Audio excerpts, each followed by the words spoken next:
Alright, what's going on with y'all? So I just want to tell y'all a mistake that I made where I was trying to zero the setup that you see right here, the Gen 5 Glock 19 MOS equipped with the Holocene EPS attached to the Glock using the calculated kinetics dog tag optic plate. When I originally took this to the range, just today, just a few hours ago, I was using an improper sight picture to try to get my reticle zero.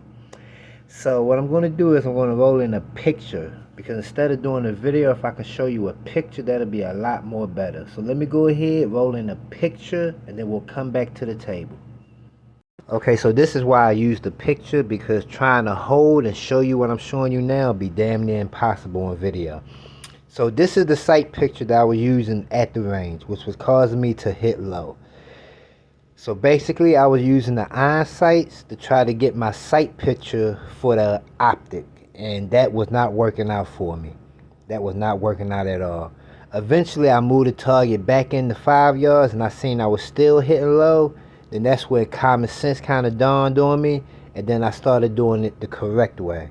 So I just wanted to show y'all the improper sight picture that I was using that was not working. Let's go back to the table and we'll show you the correct sight picture that I used that got me on target.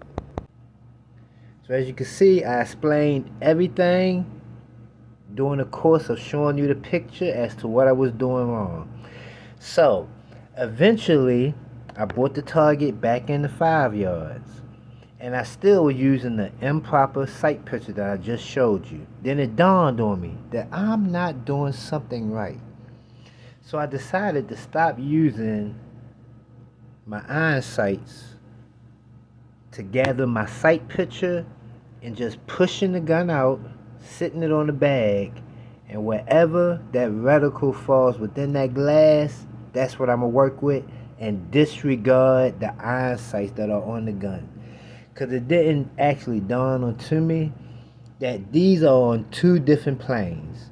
So if I'm trying to use the iron sights that are on the handgun to line up my optic, it's not going to work properly. I need to just push it out, and wherever that reticle falls within that glass, that's where I start zeroing from. So once I brought that target to 5 yards and I started using the correct method, this is what my sight picture looked like. Let me show you that. Now this is the proper sight picture, and you can see why a lot of people who are used to shooting iron sights on handguns probably have a difficult time transitioning over to pistol mounted red dots, because as you can see, once I gathered the proper sight picture to use when I'm using the pistol mounted red dot, that front sight post look like it's sitting high. And if all you've been shooting is iron sights for years or decades, you're going to want to dip the front of that gun down to get that front sight post back in between them notches how it's supposed to be. But because the optic and the sights are on two different planes, you have to fight against that and not do that. And it didn't dawn onto me, it didn't dawn onto me until about 20 rounds in that I was doing it wrong. So luckily, common sense hit me, we adjusted, we got 0 for 15 yards, we good. But this is something that I could see that a lot of people will end up doing. So if we got any kind of instructors out there, you might want to watch for this with your students, that they're not paying attention to them sights that are on the handgun. They need to focus on the optic. Two different sighting systems. So let's go back to the table. So as you can see, that's what my sight picture looked like. And that kind of confuses people, and it kind of throws them off. And I can see where a lot of people who are used to shooting iron sights, when they try to transition over to pistol mounted red dots, they kind of get confused and get frustrated.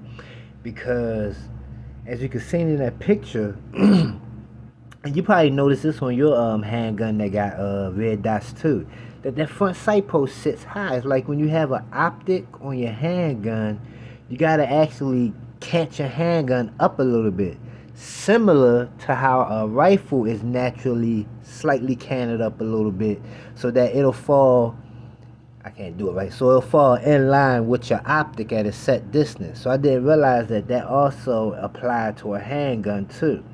So in order for you to get the proper sight picture when you're shooting with a pistol mounted red dot, your handgun is actually going to be slightly canted up a little bit. At least from what I've seen. So if I have any kind of instructors out there who can verify that, but that's just kind of what it seems to me, man. Just based off of that little testing I did today, and that was just throwing me off in the beginning too, because I was trying to keep everything nice and flat and even, and try to gather a sight picture as if I was using the iron sights on the handgun, and it just wasn't working. Then once I just said, you know what, let's disregard the iron sights on the handgun and let the reticle fall wherever it fall within the glass, that's where I started picking up at, and that's where we was able to get a good decent grouping at 15 yards. And to just kind of show you, this is the grouping that we got right here, 15 yards.